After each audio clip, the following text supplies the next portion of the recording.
বিজ্ঞান বলে একজন প্রাপ্তবয়স্ক সুস্বাস্থ্য পুরুষ একবার সহবাস করলে যে পরিমাণ বীর্য নির্গত হয় তাতে 40 কোটি শুক্রাণু থাকে। তো লজিক অনুযায়ী মেয়েদের গর্ভে যদি সেই পরিমাণ শুক্রাণু স্থান পেত তাহলে 40 কোটি বাচ্চা তৈরি হতো। এই 40 কোটি শুক্রাণু মায়ের জরায়ু দিয়ে পাগলের মতো ছুটতে থাকে। জীবিত থাকে মাত্র 300 থেকে 500 শুক্রাণু, আর বাকিরা এই ছুটে চলার পথে ক্লান্ত অথবা পরাজিত হয়ে মারা যায়। এই 300 থেকে 500 শুক্রাণু যেগুলো ডিম্বাণুর কাছে যেতে পেরেছে তাদের মধ্যে মাত্র একটি মহাশক্তিশালী শুক্রাণু ডিম্বাণুকে ফার্টিলাইজ করে অথবা ডিম্বাণুতে আসন গ্রহণ করে। সেই সৌভাগ্যবান শুক্রাণুটি হচ্ছেন আপনি, আমি, আমরা সবাই। কখনো কি এই মহাযুদ্ধের কথা মাথায় এনেছেন? আপনি যখন দৌড়িয়েছিলেন তখন ছিল না কোনো চোখ, হাত, পা, মাথা, তবুও আপনি জিতেছিলেন। আপনি যখন দৌড়িয়েছিলেন তখন আপনার ছিল না কোনো সার্টিফিকেট, ছিল না মস্তিষ্ক, তবুও আপনি জিতেছিলেন।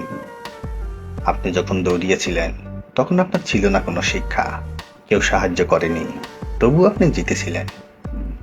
আপনি যখন দৌড়িয়েছিলেন তখন আপনার একটি গন্তব্য ছিল এবং সেই গন্তব্যের দিকে উদ্দেশ্য ঠিক রেখে একা একাগ্র চিত্তে দৌড়িয়েছিলেন এবং শেষ অবধি আপনিই জিতেছিলেন।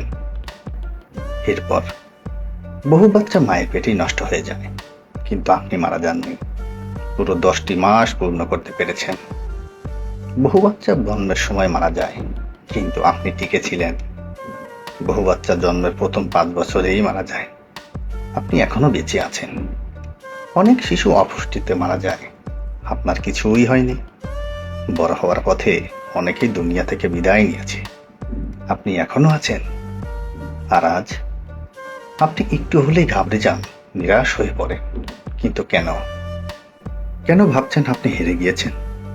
কেন আপনি আত্মবিশ্বাস হারিয়ে ফেলেছেন? এখন আপনার বন্ধু বান্ধব, ভাই বোন, সার্টিফিকেট সব কিছু আছে, হাত পা আছে, শিক্ষা আছে, প্ল্যান করার মস্তিষ্ক আছে, সাহায্য করার মানুষও আছে, তবু আপনি আশা হারিয়ে ফেলেছেন। যখন আপনি জীবনের প্রথম দিনে হার মানেননি, 40 কোটি শুক্রাণুর সাথে মরণপণ যুদ্ধ করে ক্রমাগত দৌড়ে দিয়ে কারো সাহায্য ছাড়াই প্রতিযোগিতায় একাই জয়ী হয়েছেন। কেন আপনি একটা কিছু হলে ভেঙে পড়েন? কেন বলেন আমি আর বাঁচতে চাই না? কেন বলেন আমি হেরে গিয়েছি?